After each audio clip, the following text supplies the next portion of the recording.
Hi everyone. In this video, I wanted to focus on a particular part of the syllabus, not necessarily the logistical part, but a little bit more of the philosophy and what I'm looking for you to be doing in this class.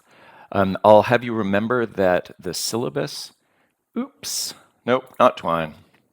The syllabus can be located in Content, Internal Documents, 389 Syllabus.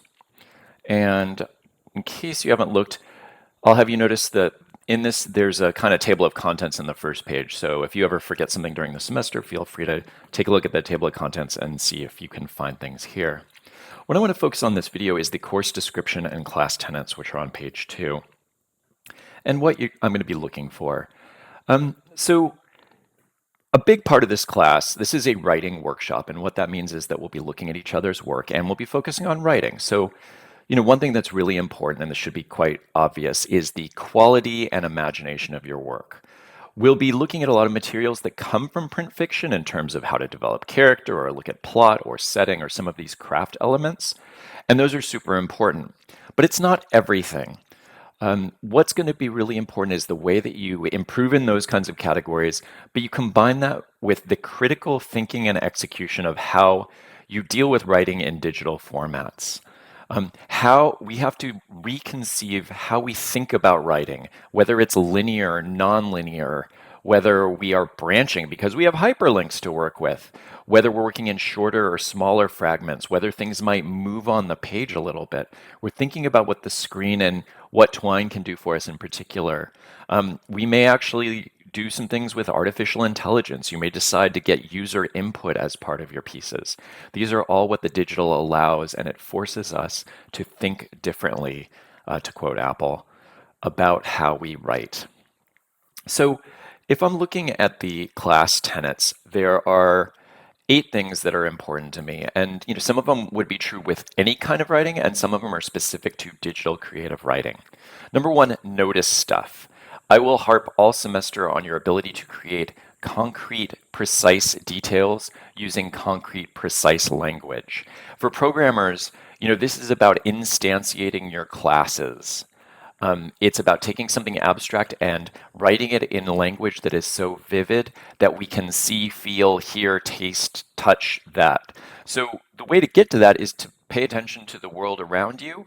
And I mean by that the stuff that you can touch, but also the stuff you read, and to pay attention to your internal states. Start seeing how your brain works, how it moves from one object to another, how you may not be, totally rational in how you make an argument or logic. What's really interesting about fiction is how our brains work. If we need something that's purely visual, we can make a movie. We're not making movies here, or maybe we are. We're making movies with text. Hard to say. Number 2, write with interestingosity. You need to have interesting and innovative ideas, characters, plots, structures, language. The point of this class is not to do stuff that we've already done. It's not. This is not a trade class or a class strictly in technique where we're going to be replicating what other people are doing. This is to do something that hasn't been done before, and sometimes that's just a description that is fresh. Sometimes it's a plot, sometimes it's a way that the digital is doing things. Luckily with Twine, we are using something that hasn't been around forever, so we can still do new things with it.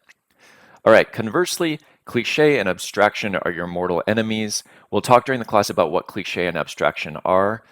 You may not know a cliche until somebody tells you because it's the first time for you. That's okay. Language is your Play-Doh. Think about all the ways that people paint, and that is perfectly okay with us. Sometimes it's thick, sometimes it's sort of abstract, sometimes it's squiggles on a page. Painting does so many different things to us. It affects us emotionally, intellectually, educationally. That's what language can do too. So, this class is not about writing correct sentences. It's about writing words that make meaning in different ways. Your imaginations are unbelievable, and you come up with these amazing ideas, but if you don't have the right language for them, they're stuck in your head.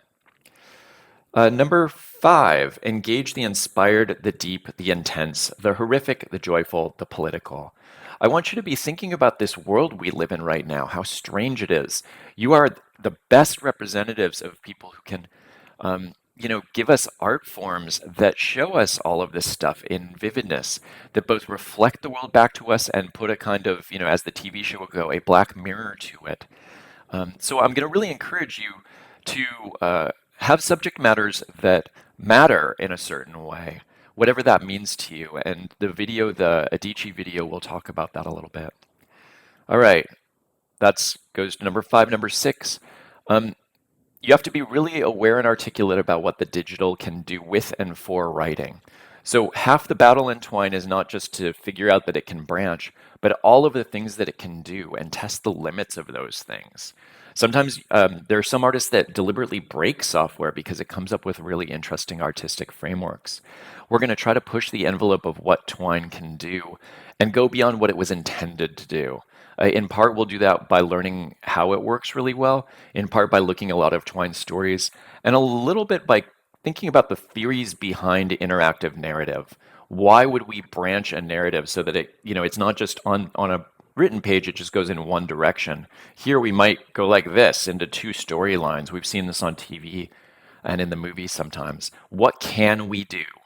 So again, imaginative thinking and creative thinking about how the digital works. Could you create a bot that wrote a Twine piece or a piece of AI that wrote a Twine piece? Maybe. Could be interesting. All right. Let your computer become the collaborator is part of that. It may be that the computer, or an algorithm or a program does some of the work. It's very easy to think about writing computer programs that can create a different output every time.